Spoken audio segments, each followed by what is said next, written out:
વડોદરાથી સમાચાર છે જ્યાં બોગસ ફાયર એનઓસીને લઈને મોટો ખુલાસો થયો છે। કોર્પોરેશનના ખોટા સહી સિક્કા અને લેટર પેડનો ઉપયોગ કરવામાં આવ્યો હતો આ બોગસ ફાયર એનઓસી મેળવવા માટે અને કોર્પોરેશનના લેટર પેડ સહી સિક્કા અને નામનો ખોટી રીતે ઉપયોગ કરવામાં આવ્યો હોય તેવી પણ માહિતી છે।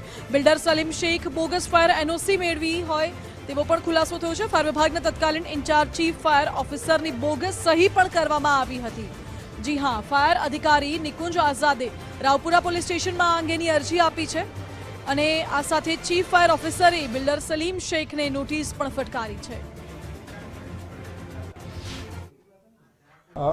हमारे मतलब ध्यान में आया है कि एक एनओसी है जिसमें पूर्व इंचार्ज चीफ फायर ऑफिसर और उनके बाद के जो पूर्व इंचार्ज चीफ फायर ऑफिसर है उनकी साइन और नाम, इसके साथ में एक एनओसी हम मतलब एक कॉपी हमें मिली है, तो उसके बारे में हम लोग अभी आगे की कार्रवाई कर रहे हैं। हमारे डिपार्टमेंट से तो हमने नहीं दी है एनओसी, बट उसमें लिखा हुआ है अर्श प्लाजा करके एक बिल्डिंग है आजवा रोड पे, उस बिल्डिंग के नाम से वो एनओसी है, तो आगे की कार्रवाई हम लोग अभी चल रहा है।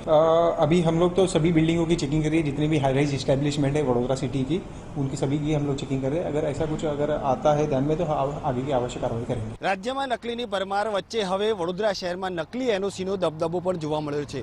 जे रीते एमजीवीसीएल द्वारा फायर विभागनी अंदर आ जे एनओसी छे ते वेरीफाई करवा माटे मोकलवामां आवी अने तेनी अंदर आखो आ जे भांडो छे ते फूट्यो छे। खास करीने वात करीए तो महावीर हॉल जे 4 रस्ता आवेला छे અને તેની પાસે આવેલું આ જે અર્શ પ્લાઝા બિલ્ડિંગ છે ને તેના જે બિલ્ડર છે સલીમ શેખ તેમના દ્વારા જે રજૂ કરવામાં આવેલી ફાયરની એનઓસી હતી તે ક્યાંક ને ક્યાંક નકલી હોવાનું છે તે સામે આવ્યું છે।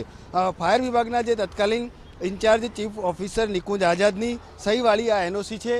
જોકે નિકુંજ આઝાદ દ્વારા પણ આ સહી છે તે પોતાની ન હોવાનું જણાવવામાં આવ્યું। જોકે આ જે એનઓસી છે તેની અંદર વડોદરાના જે મહાનગરપાલિકા છે તે કોર્પોરેશનના સિક્કા સાથેની આ જે આખી એનઓસી છે તે હાલ સામે આવી છે। ફાયર વિભાગ તેમજ મનપાના નામનો દુરુપયોગ કરી અને કોમ્પ્યુટરમાં જ આખી આ જે એનઓસી છે તે બનાવાઈ હોવાની શંકા છે તે સેવાઈ રહી છે। જોકે હાલ તો જે રીતે વાત કરીએ તો આ તો એક નકલી એનઓસી છે તે સામે આવી છે।